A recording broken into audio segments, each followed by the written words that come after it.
The SNP has sparked another furious reaction after claiming a second Scottish independence referendum is a critical response to COVID, despite the country desperately battling to save lives.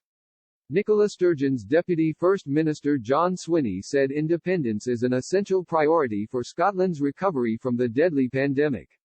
He told Politics Scotland, an independence referendum is an essential priority for the people of Scotland, because it gives us the opportunity to choose how we rebuild as a country from COVID. It would give us an opportunity to decide on our constitutional future and to determine the nature of our economy and the way we deal with and support our citizens.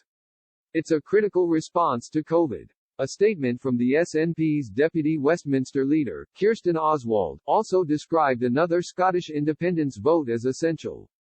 Pamela Nash, Chief Executive of Scotland in Union, lashed out at Mr. Swinney's remarks that a second Scottish independence referendum is an essential priority for the people of Scotland. She raged, "These are grossly irresponsible remarks and an insult to all those working to bring people together in the face of this pandemic."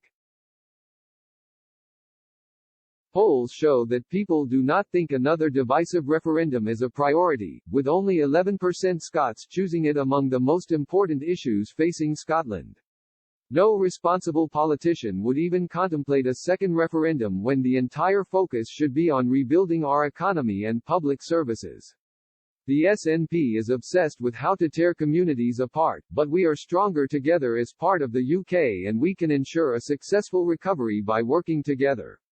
Scottish Conservative Shadow Constitution spokesman Dean Lockhart said, "It beggars belief that John Swinney feels another divisive independence referendum is a priority for Scotland while we are continuing to deal with a global pandemic.